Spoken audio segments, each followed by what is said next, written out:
on Sheffield Avenue this morning in the beautiful Lakeview neighborhood. We've got a flat roof project we're going over that we are replacing a full flat roof on one of these condos.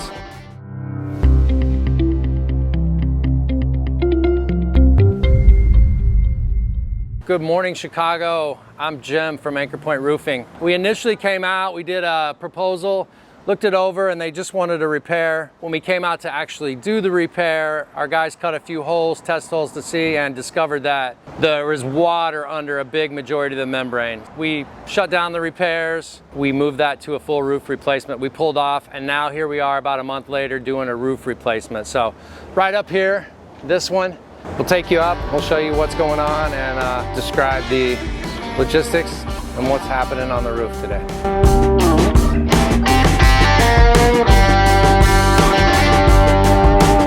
Here we are on the rooftop of the Sheffield project. It ended up being a modified bitumen replacement rather than the repair that I spoke about earlier. I want to show you the work that's being done today, what we did to take care of the customer, and how everything's turning out. Go over here and check the roof out. So we started with just a repair down by the scupper. You can't really see the scupper here, but we started with we were going to do a repair. We came out, we spent a couple hours, and as my guys opened the roof up more, they noticed that the membrane was wet closer and closer to the wall. So really the whole thing was saturated. It was hard to know without doing a core sample, and that's what we did. So now we're back here about a month later. We're about the 1st of August now, and we're doing a full replacement on this. So we tore it all off. We've put polyiso insulation. We've got a bitumen base sheet, and then we're going back with the smooth modified bitumen. It's a heat welded product that's going to make this roof last for a long, long time. Comes in 100 square foot rolls. I think this roof's about 12 square. I don't track them all, but somewhere around 1,200 square feet that needs to be replaced. A lot of work around what we call the doghouse. Again, the scupper needed some extra attention, and then we've got a few changes that we didn't anticipate, but all in all, a pretty straightforward project. All right, so this is the modified bitumen that we're putting down. The modified bitumen rolls, we start at the scupper and we work our way back so none of the laps have water hitting them. Over here in the scupper is where the leak started, and this is where the homeowner first noticed it. The scupper was actually a little bit higher than the membrane, so right here, there was tons of ponding water sitting. It eventually worked its way down into the membrane, into the roof, and it was showing up on the ceiling below.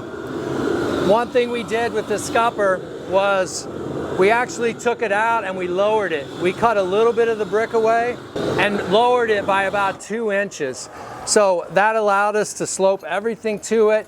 You still may have a little bit of ponding water or a little bit of standing water on the roof, but that's normal. That's a disclaimer we put on every roof. It's just the nature of a flat roof, you're gonna have some.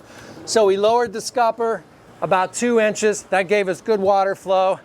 Up in some of these corners, we've got what are called crickets. So we built them up with triangle pieces to shed water from the corner.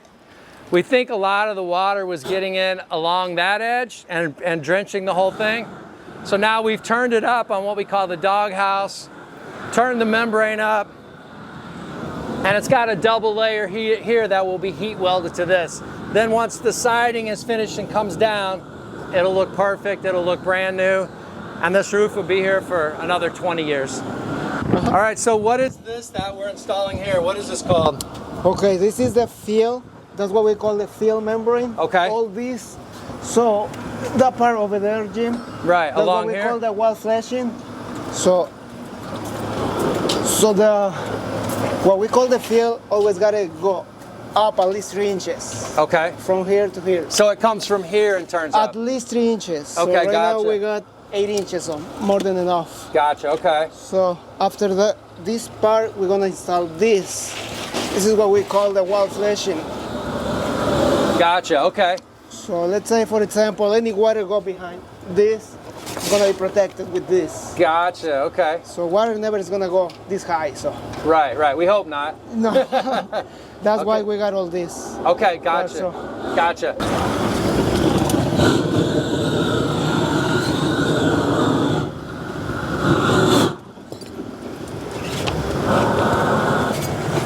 You can see once it activates that asphalt, it turns into a liquid, it turns viscous for a few minutes, and then they're able to push it around, and that thing is sealed on there forever. You can see we primed the walls before with some asphalt primer. Again, like the Scupper box, that really helps it to adhere well. But Jesus makes this work look so easy. It just takes years of practice though. It takes a lot of practice.